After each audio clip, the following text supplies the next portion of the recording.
Kisah Nabi Muhammad Shallallahu Alaihi Wasallam bagian 14. Bertemu kakek dan ibunda. Tidak lama kemudian, datanglah seseorang bernama Warakah bin Naufal dan seorang temannya dari Quraisy. Keduanya menyerahkan Muhammad kepada Abdul Muthalib. "Ini anakmu, kami menemukannya di Mekah atas." Alangkah lega dan gembiranya Abdul Muthalib. "Cucuku," katanya sambil mendekap Muhammad. Abdul Muthalib memperhatikan cucunya dengan wajah berseri-seri. "Apakah kamu mau kakek ajak menunggangi unta yang hebat?" "Mau. Tetapi, mana untanya, kek?" Sambil tertawa, orang tua itu mengangkat Muhammad dan mendudukkannya di atas bahu. "Kau kini telah menduduki untanya, nak." "Hahaha, wah, unta hebatnya kok sudah tua ya, kek?" "Biar tua, tapi ini unta yang hebat, cucuku. Lihat, unta ini mampu mengajakmu bertawaf mengelilingi Ka'bah." Abdul Muthalib membawa Muhammad bertawaf di Ka'bah. Setelah itu ia memintakan perlindungan Tuhan untuk cucunya itu dan mendoakannya. "Mari kita menemui ibumu sekarang," ajak Abdul Muthalib. Alangkah senangnya anak dan ibu itu ketika mereka saling bertemu. Walaupun demikian, tersisip kesedihan di hati Muhammad ketika ia melepas Halimah As-Sa'diyah, ibu susu yang selama ini telah merawatnya dengan limpahan kasih yang demikian besar. "Selamat tinggal Muhammad. Jadilah orang besar seperti yang pernah dikatakan ibumu," kata Halimah sambil beranjak pergi. Sampai dewasa, Muhammad tidak pernah memutuskan tali silaturahim dengan ibu susunya itu.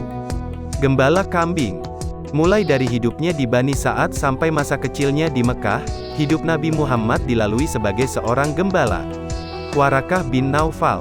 Warakah bin Naufal adalah paman Khadijah. Warakah bin Naufal tidak menyukai berhala. Ia tetap mengikuti ajaran Nabi Ibrahim dan Nabi Ismail, menjadi hamba Allah yang setia. Ia tidak meminum minuman keras dan tidak berjudi. Ia bermurah hati terhadap orang-orang miskin yang membutuhkan pertolongannya. Di bawah asuhan kakek.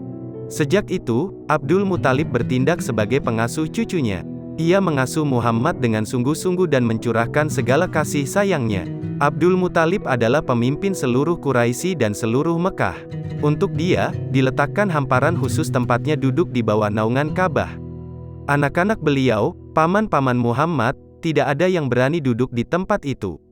Mereka duduk di sekeliling hamparan itu sebagai penghormatan kepada ayah mereka. Suatu saat, Muhammad kecil yang montok itu duduk di atas hamparan tersebut. Serentak paman-paman beliau langsung memegang dan menahan Muhammad agar tidak duduk di atas hamparan. Namun, ketika Abdul Muthalib datang dan melihat kejadian tersebut, berkata, "Biarkan anakku itu," katanya, "demi Allah, sesungguhnya dia akan memiliki kedudukan yang agung." Kemudian, Abdul Muthalib duduk di atas hamparan tersebut sambil memangku Muhammad. Dielus-elusnya punggung Muhammad penuh sayang. Abdul Muthalib bergembira dengan apa yang dilakukan cucunya itu. Lebih-lebih lagi, kecintaan kakek kepada cucunya itu timbul ketika Aminah kemudian berniat membawa Muhammad ke Yasrib untuk diperkenalkan kepada saudara-saudara ibunya dari keluarga Najjar. Perjalanan ini juga bertujuan menengok makam Abdullah, ayah Muhammad. Sudah lama Aminah memendam keinginan untuk menengok makam suami tercintanya itu. Kini, ia akan berangkat dengan ditemani putranya seorang. Aminah wafat.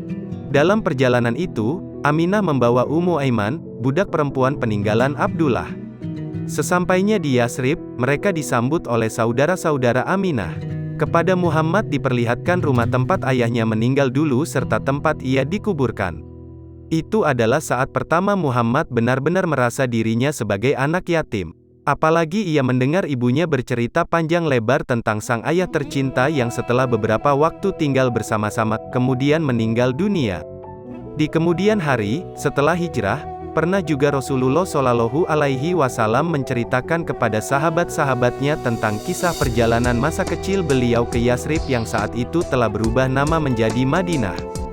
Beliau amat terkenang dengan perjalanan bersama ibunya itu, kisah perjalanan penuh cinta pada Madinah, kisah penuh duka pada orang yang ditinggalkan keluarganya. Sesudah cukup sebulan tinggal di Madinah, mereka pun bersiap pulang.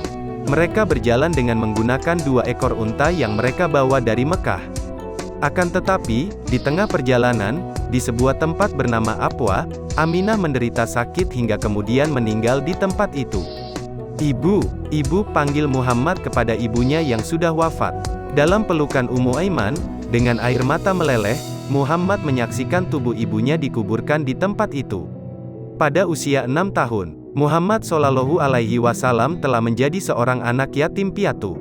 Catatan, Apwa adalah sebuah dusun yang terletak di antara Madinah dengan Jufa.